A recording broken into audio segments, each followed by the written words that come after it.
She spoke Italian in front of him hours later. He ordered "She's mine." "Subscribe because you never know, this might be our last meeting." The night was cold, sharp, and drenched in danger. Venice's narrow streets shimmered with golden reflections as the rain fell in thin silver threads. A woman in a red coat hurried through the alley, clutching her phone, her heels echoing against the cobblestone like a heartbeat she couldn't calm. Her name was Elena Moretti, 22, American by birth, but fluent in a language her mother never wanted her to speak again: Italian. And tonight, that single language was about to ruin her life. She had come to Italy for a quiet internship: art restoration, history, beauty. But beauty was deceptive here. Because inside the La Fenice Hotel, where the chandeliers glowed like molten glass, something dark waited behind those velvet curtains. As she entered, she could feel the eyes, the kind of silence that moves before violence. A group of men in tailored suits stood near the marble bar, dangerous, expensive, untouchable.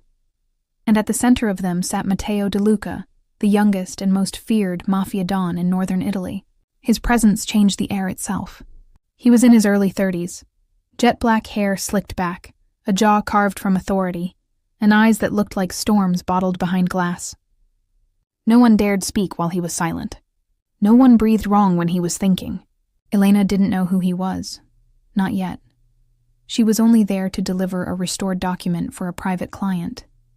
But as fate would have it, that client never showed up. Instead, she ended up standing just a few steps from Matteo's table, holding an envelope she didn't realize contained something more valuable than art. Matteo's gaze lifted. One look and the world narrowed. His voice was low, dangerous, magnetic. "Lost, Bella?" The men around him smirked, but she didn't notice. She was too busy trying to steady her breath. "I'm sorry. I was told to deliver this." Her accent was American, soft. But when the waiter suddenly brushed past and spilled wine near her shoes, she muttered under her breath in perfect Italian. "Per l'amor di Dio, guarda dove vai. For God's sake, watch where you're going." That single moment froze Matteo mid-sip. The entire table fell silent. His eyes sharpened like blades. "You speak Italian?" he asked quietly. Elena blinked, unsure why that mattered. "A little," she said. "My mother, she used to." "Who's your mother?" His tone was soft but lethal, the kind of softness that hides a gun behind it. Elena stepped back. Why would that matter? But it mattered, because the way she said those words, the accent, the tone was identical to a voice Matteo had heard years ago, the night his family was betrayed. The woman who destroyed his world had spoken the same way. He stood up, tall and calm, his suit cutting through the dim light like shadowed armor. Everyone else went silent as he walked toward her, his shoes echoing slow and steady. "Names have power here," he said. "And yours?" "Elena Moretti." The name landed like thunder. Matteo's jaw tightened. "Moretti." His eyes darkened, not in anger but in memory. The name belonged to a family that once crossed his, one that vanished without a trace. Elena had no idea. She just nodded nervously. "Yes, is that a problem?" He smiled faintly, a dangerous curve. "No, Bella, not a problem, a mystery." He leaned closer, close enough for her to smell his cologne, dark wood, smoke, and sin. "Tell me something," he murmured. "Who taught you Italian?" "My mother. She passed when I was 12. His eyes flickered. The world seemed to stop again. Something in her words tore through his calm like glass through silk. "Elena," he said her name slowly, tasting it like a secret. "Your mother's name?" She hesitated. "Lucia Moretti." And there it was, the ghost from his past, suddenly alive through the daughter standing before him. Matteo's jaw flexed, his breath slowing. He wanted to walk away, to forget the resemblance. But fate had other plans. A gunshot cracked outside. The glass shattered behind them. Screams filled the hall. Elena ducked, terrified, as bullets tore through the entrance. Matteo turned sharply, pulling her down behind the marble column. His men drew weapons instantly, returning fire. "Stay down," he growled, his hand gripping her wrist tightly. She was shaking. "Who are they?" He didn't answer. He just fired a warning shot that silenced the alley. The attack stopped as fast as it began, like a message. Matteo's hand was still on her arm. Her pulse raced beneath his touch. When the smoke cleared, he looked at her again, eyes darker than before. "You shouldn't have come here, Elena Moretti." She swallowed, trembling. "I didn't mean I was just—" He cut her off. "You spoke Italian in front of the wrong man." She stared at him, confused, terrified. "Why? What does that mean?" Matteo's lips brushed near her ear, his voice low, dangerous, possessive. "It means," he whispered, "you just signed your death sentence, sweetheart." The silence after the gunfire was heavy, the kind of silence that only follows death. Elena's heartbeat thundered in her ears. She could still smell gunpowder and expensive cologne in the air.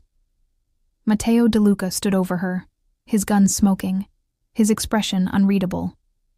Outside, sirens began to scream in the distance, but inside, it was just the two of them, predator and prey. He turned, sliding the weapon back into his holster. "Get up," he ordered quietly. Elena hesitated. "What's happening? Who were those people?" He looked down at her, his eyes dark as midnight. "People who thought they could send me a message." "And me?"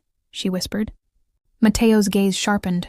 "You," he said, "are the message they didn't expect." He started walking toward the back exit.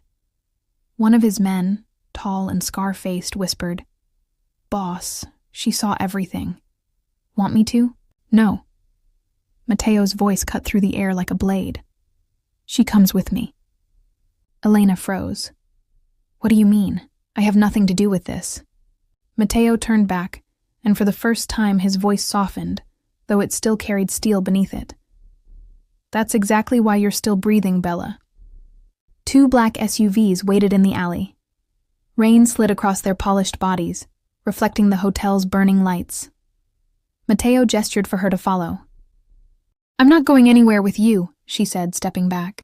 He raised an eyebrow, amused by her defiance. "You're brave. I'll give you that. But bravery doesn't keep you alive in my world." She looked around. Men in suits surrounded her, silent, armed, efficient. There was no escape. "Get in the car," he said again, his tone final. She obeyed. The door slammed, sealing her fate. The car moved fast through the narrow streets, headlights cutting through the rain. Elena sat across from Matteo, trembling but trying not to show it. He sat with one arm resting on the window, watching her with a calm that felt more dangerous than the gunfire. Finally, she broke the silence. "Where are you taking me?" "Somewhere safe," he said simply. "Safe?" She almost laughed. "You just said I signed my death sentence." He smirked slightly. "You did, but I haven't decided if I'll carry it out yet." Her breath caught. "You think that's funny?" "No." His gaze turned serious. "I think it's interesting." She turned her face toward the rain-streaked window. "I didn't ask for this." "Neither did I," Matteo murmured. For a moment, silence returned. Then he asked quietly, "Your mother, Lucia Moretti, did she ever mention Naples?" Elena blinked. "No, why?" He didn't answer right away. He just stared out into the night. "Because she used to live there. Once upon a time, she made choices that changed everything." "What are you saying?" "I'm saying," he replied, "that names carry ghosts, and yours just woke one." She frowned, trying to understand. "You think my mother did something to you?" He didn't look at her. "To me? No. To people I cared about? Yes." The car turned into a long driveway lined with cypress trees.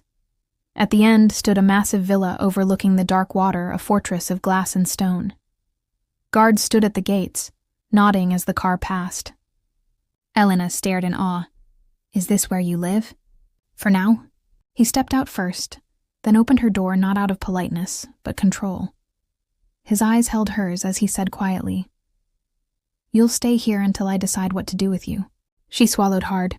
"I'm not your prisoner." His voice dropped, smooth and dangerous. "Then prove you're not a threat." Inside, the villa glowed with soft amber light. Expensive art lined the walls, and the faint scent of tobacco lingered in the air. It was the home of a man who owned everything except peace. He led her to a guest room that was larger than her entire apartment back home. The bed was made with white silk sheets, the windows overlooking the stormy sea.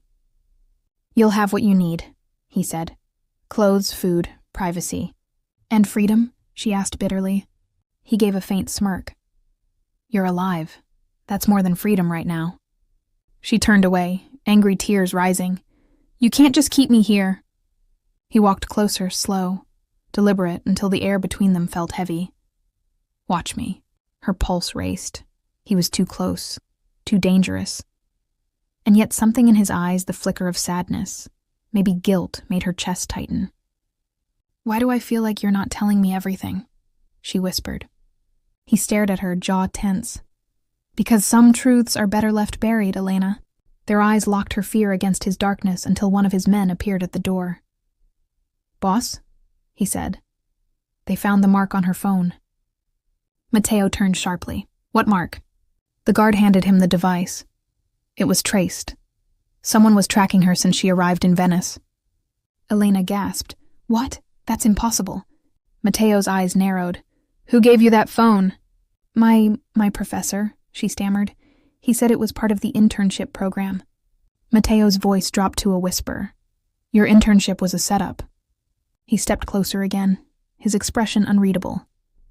Someone sent you to me, and now I need to find out why. Her breath trembled.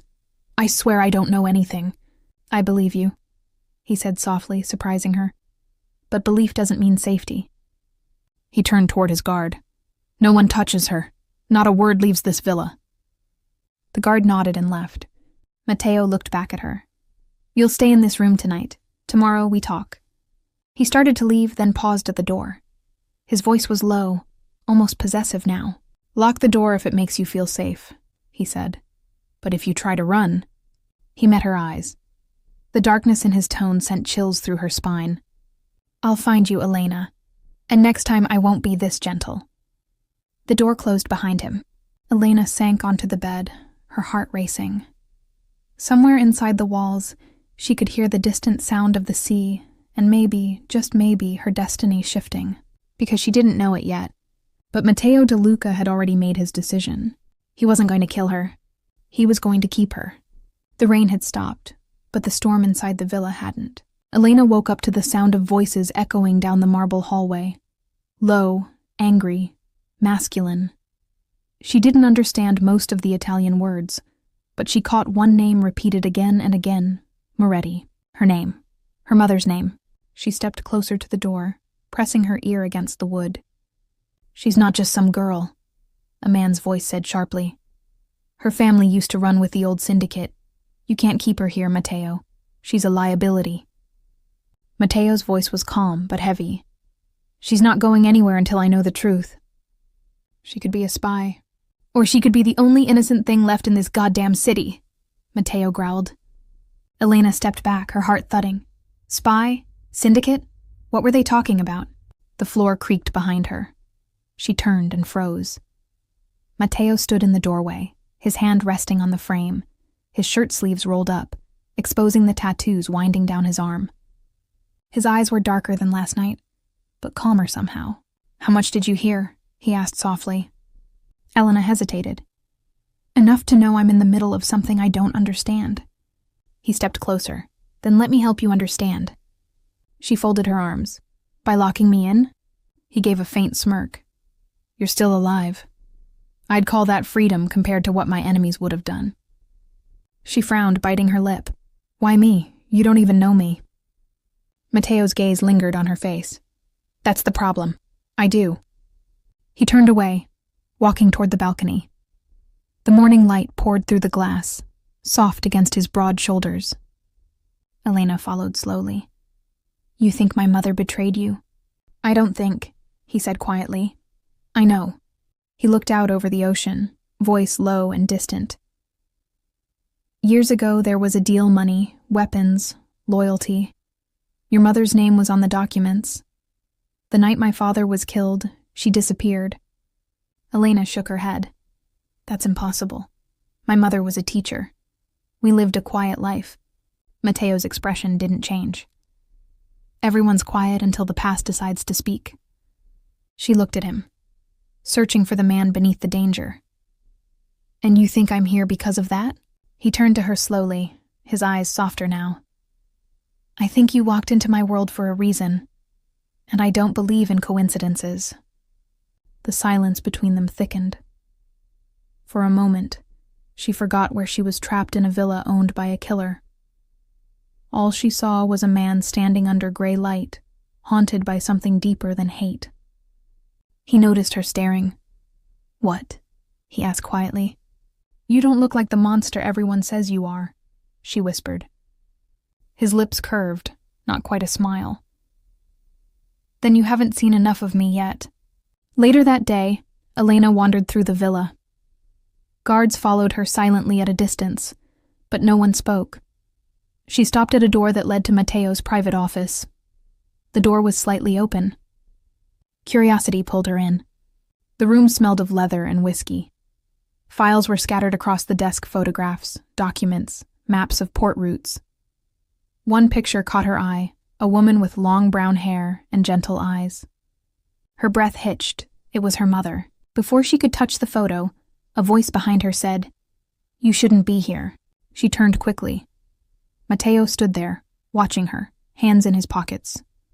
"I'm sorry," she stammered. "I just saw my past," he finished for her. "And maybe yours." He walked closer, stopping right in front of her. His scent wrapped around her cedar. Smoke. Danger. "Lucia Moretti," he said softly. "She saved my life once, then destroyed everything that came after." Elena looked up at him. "What happened to her?" He studied her face for a long time.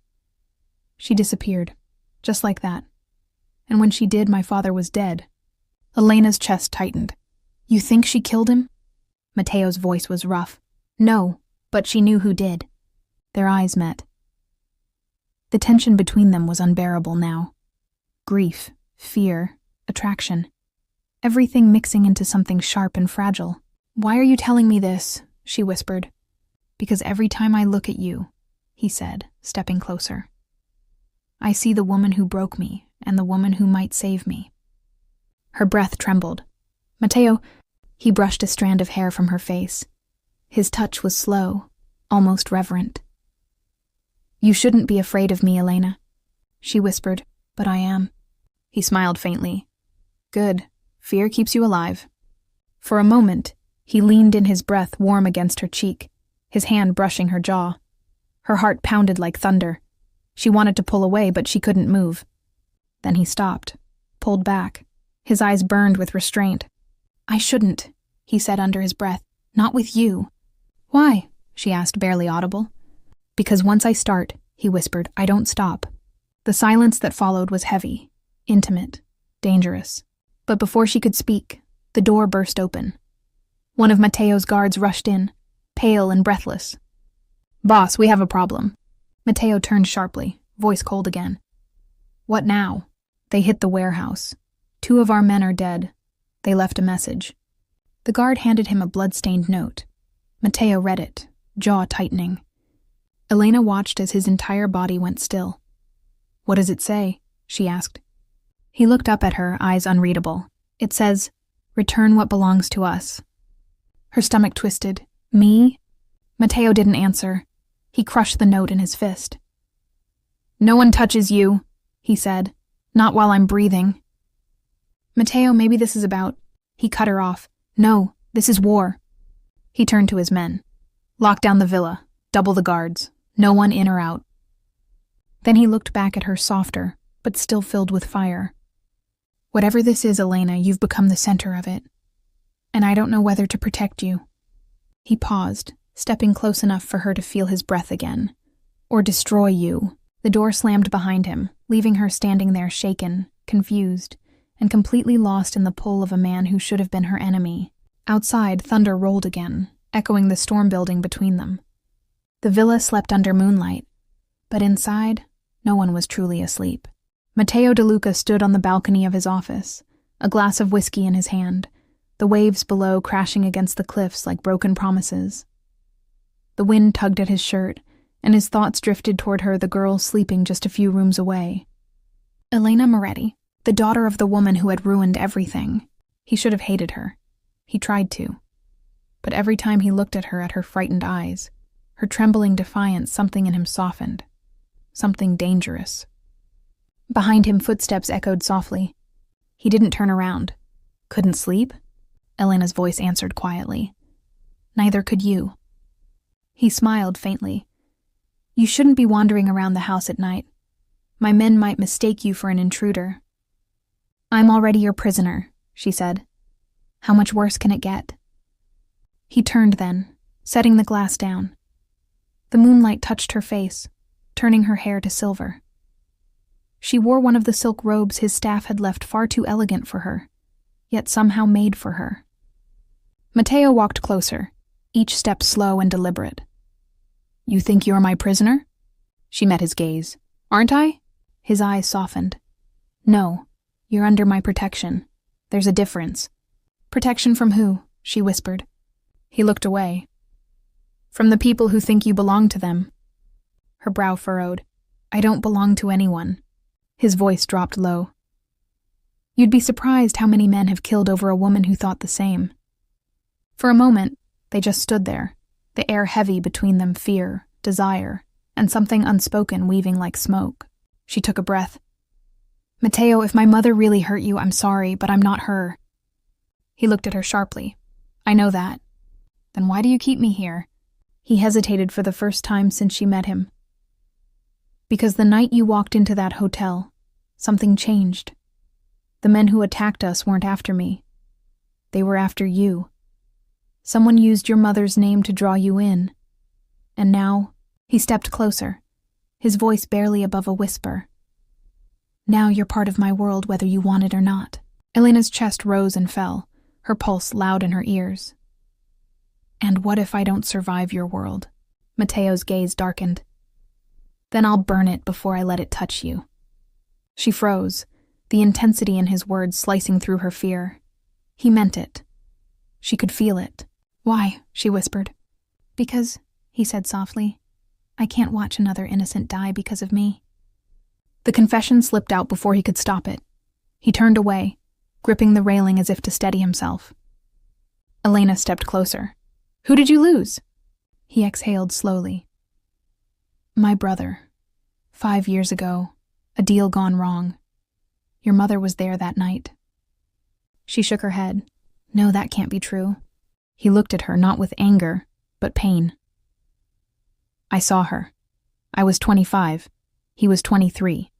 The gunfire started and Lucia Moretti was the last person he tried to protect. Tears welled in her eyes. If that's true, then she wasn't part of it. My mother would never. He stepped forward suddenly, his hand catching her wrist, not hard, but desperate. Don't defend her until you know everything, Elena. Sometimes good people hide the darkest truths. She looked up at him, her voice trembling. And what about you, Matteo? Are you one of the good people? He stared at her, then smiled faintly. No, Bella. I'm the kind your mother warned you about. Yet his thumb brushed her wrist gently, his touch contradicting every word. The air between them thickened. He was close enough for her to feel the warmth of his breath, the heat of his body. Her heart raced so fast it almost hurt.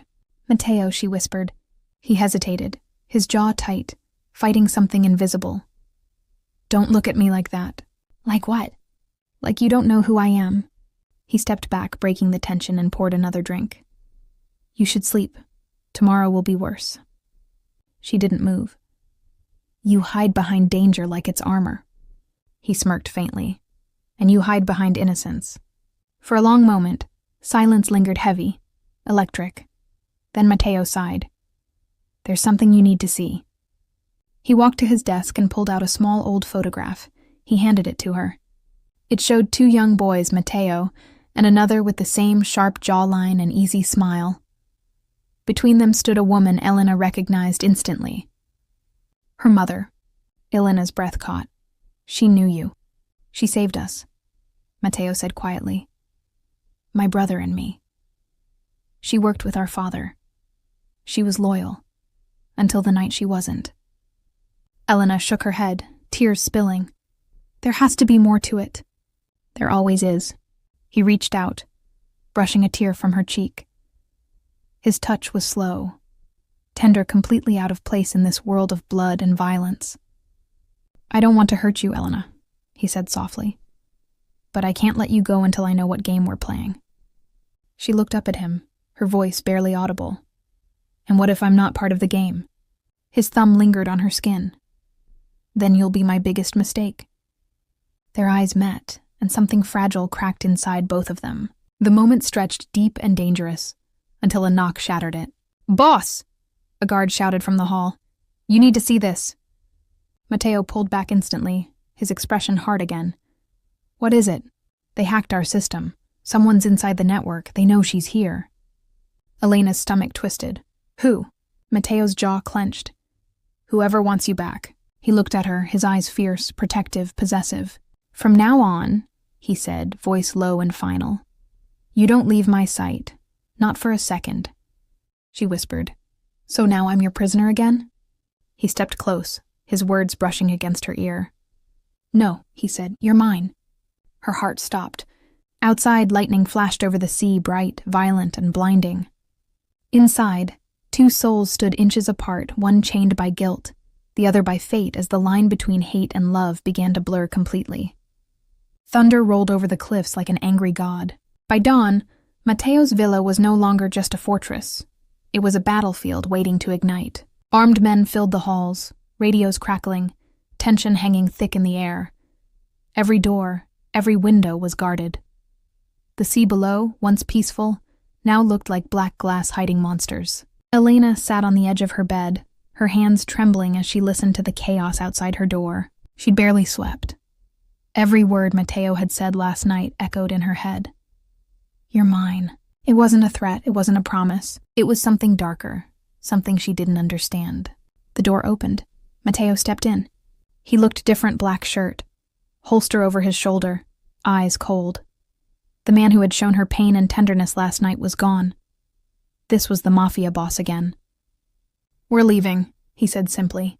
Elena stood, her voice soft but sharp. "Why? What's happening?" Mateo didn't answer immediately. He crossed the room, opened the curtains, and pointed toward the horizon. 3 black boats were cutting across the waves toward the cliffs. "Someone found us," he said. "Someone who shouldn't have." Her heart lurched. "My mother?" He turned sharply. "If it's her, then she's no longer the woman you think she is." Before she could speak, the sound of gunfire cracked through the morning air. Guards shouted orders outside. Mateo grabbed her hand. "Move." He pulled her through the back corridor as bullets shattered glass somewhere down the hall. The villa that had felt like a golden cage now felt like it was burning down around them. They ran through the marble hallways, her bare feet cold on the floor, his grip tight, unrelenting. "Where are we going?" she gasped. "To the vault," he said. "It's the only safe room left." They reached a steel door at the end of the corridor. Mateo punched in a code, the lock clicked, and he shoved her inside. The room was dim, lined with metal walls and shelves of weapons. She stood against the cold wall, her chest heaving. He turned to her, gun in hand, sweat glistening on his temples. "Stay here. No matter what happens, don't open that door." Elena shook her head. "I'm not staying here alone." He moved closer, his voice low, commanding. "You will if you want to live." Tears burned her eyes. "And what about you?" He looked at her, and for the briefest second, the mask of the Mafia boss slipped. She saw the man beneath, the man who had already lost too much. He reached for her face, his thumb brushing her lips. "I'll come back, I swear it."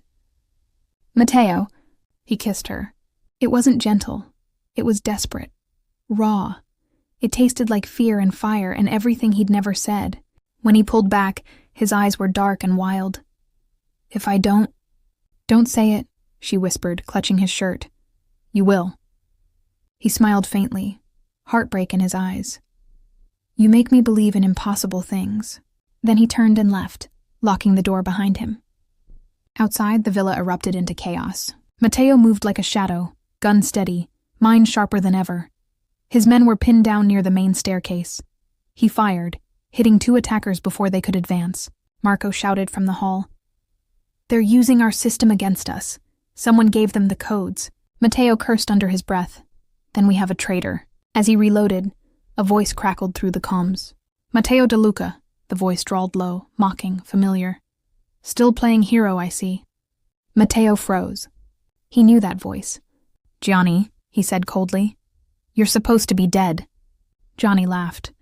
Rumors are so dramatic, aren't they, brother? Matteo's chest tightened. What do you want? Her, Gianni said. The girl, the daughter of Lucia Moretti. You stole what was mine. Matteo's grip tightened on the gun. She was never yours. Gianni's voice grew darker. Oh, but she will be. Just like our mother. Just like every woman who thought she could save a DeLuca. Static filled the line, followed by the sharp crack of another explosion. Matteo ran. He reached the end of the hall just as one of the walls gave way. Smoke filled the corridor. Through it, he saw a figure in black tall, smirking his brother, alive, holding a detonator in his hand. Gianni tilted his head. Miss me, Fratello? Matteo raised his gun. You sold us to the Russians. You killed our father. Gianni grinned. Correction. We killed him. You just never had the courage to admit it. They circled each other, years of hate tightening between them like a noose. You think I'll let you touch her? Matteo growled. Gianni's smirk widened. You already did. That's your sin. You fell for her. And now, brother, you'll pay for it. He pressed the detonator. A flash of light, the wall exploded, throwing Matteo across the room. His head hit the floor. Pain flared white. Through the ringing in his ears, he heard shouting. Elena, find the girl.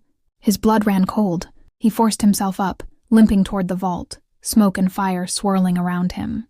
Inside the vault, Elena heard the blast and screamed. Matteo. She pounded on the door. Matteo. No answer. Panic clawed at her chest. She looked around the walls, the shelves, until her gaze fell on a small metal lever beside the door. A manual override. She hesitated. He'd told her not to move. But what if he was dying out there? Her hand trembled. I'm not losing you too, she whispered and pulled the lever. The door hissed open. Smoke poured in. She stepped out, coughing, her vision blurred. The corridor was destroyed, pieces of ceiling scattered, blood on the floor. Matteo, she cried again. A shadow moved ahead. Relief flooded her. Matteo. But it wasn't him. It was Gianni. He smiled, cruel, charming, identical to Matteo, except for the emptiness in his eyes. Well, well, he said softly. So this is what my brother's been hiding. Elena backed away, heart racing. You're his brother. And you, he said, walking toward her, are my leverage. He reached for her wrist. Before he could touch her, a gunshot rang out. Gianni froze, a crimson bloom spreading across his shoulder. Matteo stood at the end of the hall, blood running down his temple, gun steady. Step away from her. Gianni laughed through the pain. You'll have to kill me first. Matteo's voice was like steel. I intend to. The corridor was smoke and fire, the smell of blood heavy in the air. Matteo's boots echoed against the marble as he stepped closer, gun still raised. Gianni stood half in shadow, smirking even as blood soaked his shoulder. You never learn, Gianni said, voice low and taunting. Still trying to save what you'll eventually destroy. Matteo's jaw tightened. You should have stayed dead. Gianni chuckled, eyes burning with cruel amusement. And miss this family reunion? Never. Behind Matteo, Elena pressed herself against the wall, terrified. The two brothers were mirror images, one made of guilt, the other of madness. Gianni's gaze flicked to her. She's beautiful, he murmured. Now I see why you kept her. But tell me, brother, does she know what you did to our father? Matteo's grip tightened on the trigger. Shut up! Gianni tilted his head. You think she'll still look at you like that with those soft, trusting eyes when she finds out? Matteo fired. The bullet grazed Gianni's arm, slamming him back into the wall. You talk too much, Matteo growled. But Gianni only laughed, that same cold, haunting laugh Matteo remembered from childhood. Always the same. The hero who kills his monsters, not realizing he's one of them. Matteo stepped forward. This ends tonight. Gianni raised his hands mockingly. Then shoot me, but be quick before the others arrive. Matteo hesitated. Others? Gianni grinned wider. Did you think I came alone? Before Matteo could react, shouts erupted from below. More men armed, masked, stormed the villa. The walls shook under the force of grenades and gunfire. Marco's voice crackled through Matteo's earpiece. Boss, we're overrun. They've got heavy weapons, we can't hold them. Matteo's mind raced. Evacuate the lower levels. Fall back to the west exit. Johnny smirked. Always the commander. Always trying to save everyone. You never learned that saving others costs you the people you love. Mateo lunged, the brothers collided, crashing into the wall. The gun fell, skidding across the floor. They fought brutally, years of rage and betrayal bursting through every punch. Johnny slammed Mateo into the wall, sneering. You think she'll love you after this? After she finds out what you did? Mateo's fist struck him across the jaw. I warned you. Blood sprayed across the marble. Johnny laughed through it. Insane. Unstoppable. Tell her, Mateo. Tell her who really pulled the trigger that night. Elena's heart hammered. What is he talking about? She whispered.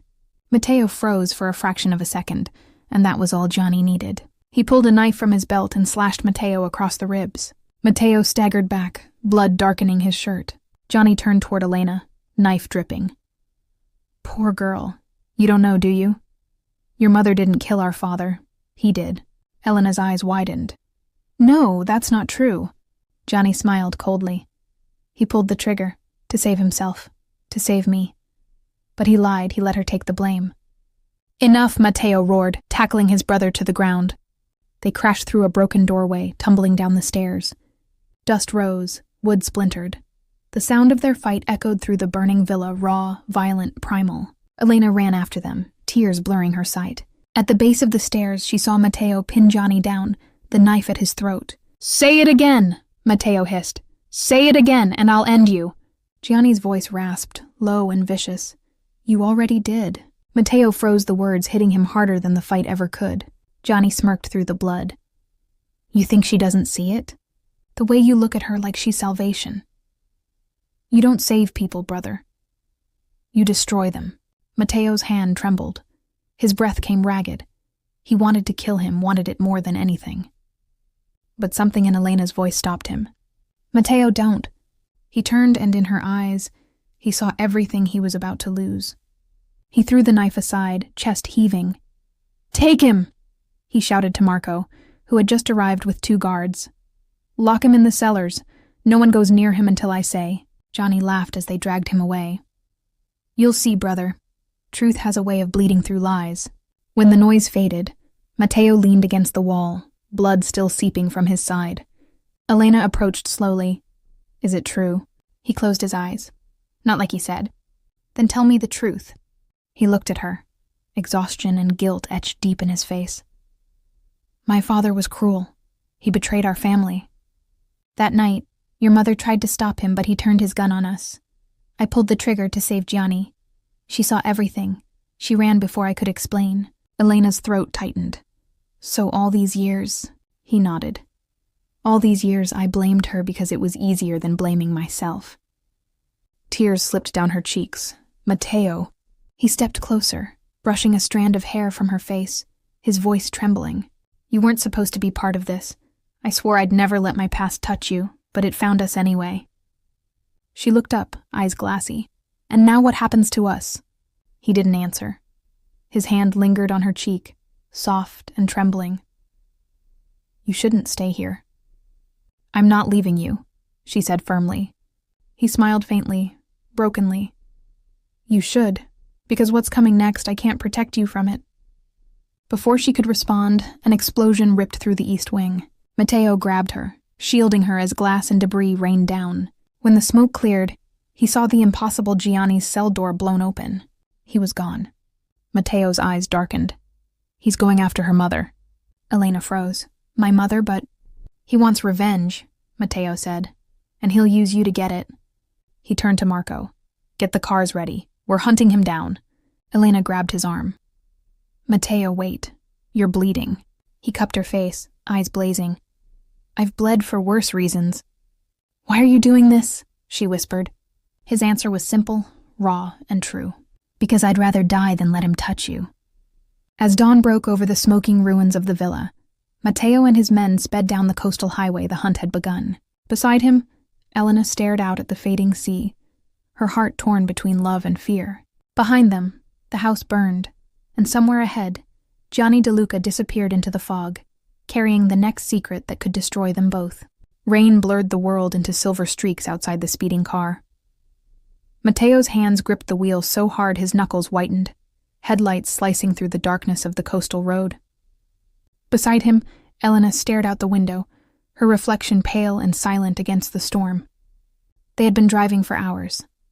Every few minutes, Mateo checked the rear mirror, one habit from a lifetime of ambushes. "He's not far," he muttered. "Gianni?" Elena asked softly. He nodded. "He's been a shadow since Naples. He wants us cornered." Elena hugged her arms. "Then why are we going toward him?" Mateo's jaw tightened. "Because running means he wins. Tonight, it ends." Thunder rolled over the cliffs. Inside the car, tension breathed louder than the storm. She turned toward him. "You think killing him will fix anything. I think not killing him will cost me you," Mateo said quietly. Her breath caught. "You can't mean that." He shot her a quick glance. Rainlight gleamed in his eyes. "I've already lost everything once. I won't lose again." Silence. Only the sound of wipers slicing rain. Then her voice broke through, trembling. "Mateo, what if I tell you something that changes everything?" His hand froze on the gear. "What?" "My mother, she wasn't working with Gianni 5 years ago. She was working against him. She saved your brother from an ambush. But someone tipped Gianni off. Someone from your own men." Mateo's breath hitched. "You're lying." "I'm not." She reached into her coat and pulled a small flash drive. "Before she disappeared, she left this with me. Said if anything happened, to give it to the man named Matteo De Luca." He stared at it as if it were a gun. "What's on it?" "Proof." Her eyes glistened. "Proof that the person who killed your brother wasn't my mother, it was your cousin Luca." Mateo's world tilted. "No, Luca's been loyal since." A gunshot cracked through the storm. The windshield exploded. "Down!" Mateo shouted, grabbing Elena's head and ducking her below the dashboard. Another shot ripped the rear mirror off. He slammed the car to the side of the road, engine smoking. They tumbled out, crouching behind the door as bullets chewed the metal. Through the rain, a figure emerged, tall, leather-jacketed, eyes burning under the hood. "Luca De Luca. You should have stayed in your cage, cousin," he roared. "You were never supposed to find out." Mateo's chest tightened. "You killed Marco?" Luca laughed bitterly. "I did what I had to. He was going to give the family to a woman, to her mother." He pointed at Elena. "All because she played hero for the De Lucas." Elena flinched as Mateo rose slowly, gun in hand. "You betrayed blood, and you're about to join him." Luca raised his weapon, but Mateo fired first. The bullet struck Luca's shoulder. He stumbled back, firing wildly, sparks flying off the car. Rain soaked everything, gunfire, lightning, screams. When the shot stopped, Mateo was breathing hard, gun trembling in his hand. Luca lay against the guardrail, blood mixing with the rain. Mateo approached slowly. Luca coughed, smiling through crimson teeth. "You think killing me saves you? The police know everything. You'll die for this, cousin." Mateo's eyes were hollow. "Maybe, but at least you won't." He fired once more. Silence followed. Only the sound of rain and the sea below. Elena stepped out from behind the car, shaking. "Mateo." He turned to her, rain and tears were indistinguishable on his face. "It's over." She shook her head. "No, it's not. The flash drive, it has names, accounts, shipments. If the police get it, you'll go down too." He looked at her, realization dawning. "You knew. I wanted to save you," she whispered. "But there's no saving either of us now."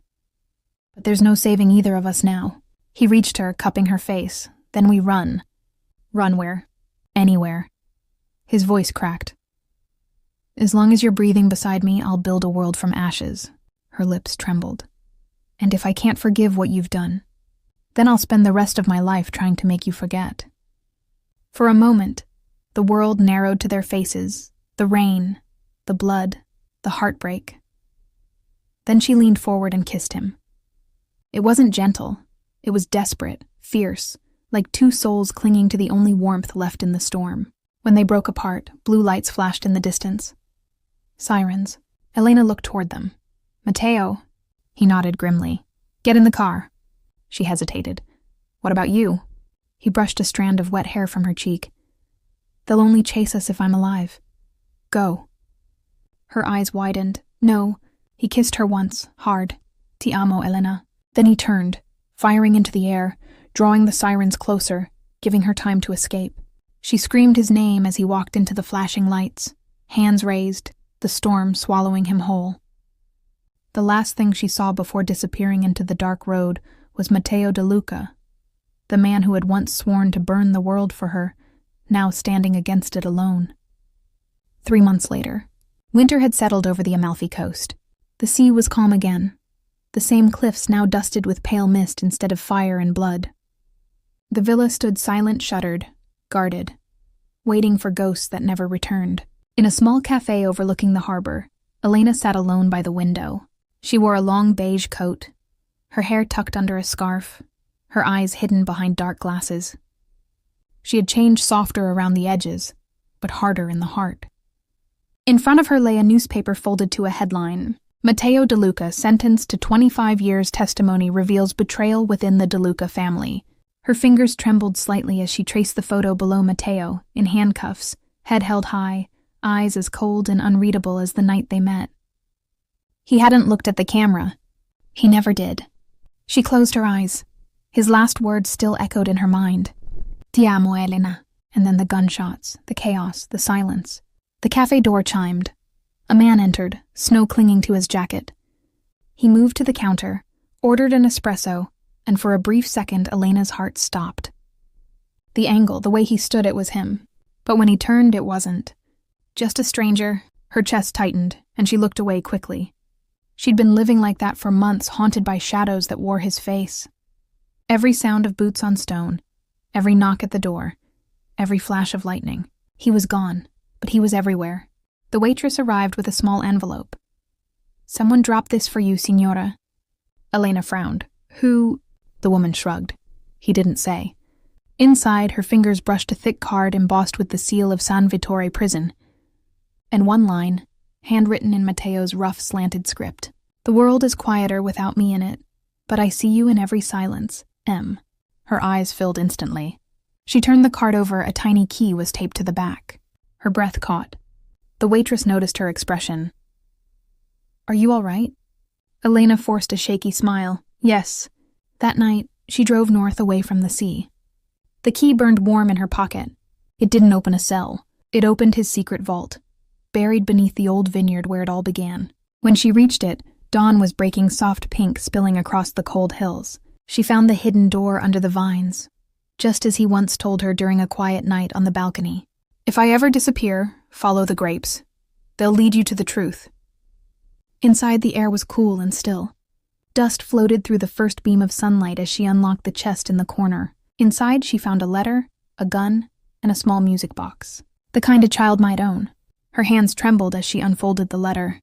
Elena, if you're reading this, then I couldn't keep my promise. I told you I'd burn the world before it touched you. Instead, I burned myself. You once asked if I was one of the good men. I'm not. But for you, I tried to be. I could live with the blood, not with the look in your eyes. So I gave them everything. The names, the roots, the accounts. Enough to end the De Luca empire forever. I traded my kingdom for your freedom. Don't wait for me. But if you ever find yourself watching the sea at night and the waves sound like my name, know that I never stopped loving you. Matteo. By the time she finished reading, her tears had blurred every word. The music box slipped from her hand and opened. A soft melody filled the vault. A lullaby, one she remembered from the nights he couldn't sleep. The notes echoed softly, wrapping her in a quiet, unbearable ache. She pressed the box to her chest and whispered, Ti amo, Matteo, I never stopped either. Weeks later, the newspapers changed tone. The De Luca family empire collapsed. Gianni's network was dismantled, and a mysterious informant had disappeared from the prison transport during a storm off the coast. They never found the body, but sometimes, late at night, as Elena stood on the balcony of her new home overlooking the sea, she heard a car engine far below. A flash of headlights on the cliffs, a shadow that moved just a second too slow to be imagined. And only once she heard a voice through the rain. Low, rough, familiar. Still watching the waves, Bella? Her breath caught. She turned. but the balcony was empty, only the scent of salt and smoke lingered in the air. She smiled through her tears, heart trembling. Maybe it was the wind. Maybe it wasn't. Either way, she whispered to the night. I kept your promise, Mateo. The world didn't touch me, but you did. The waves answered softly, breaking against the cliffs like a heartbeat, and somewhere in that endless rhythm, love survived, unbroken, unseen, eternal.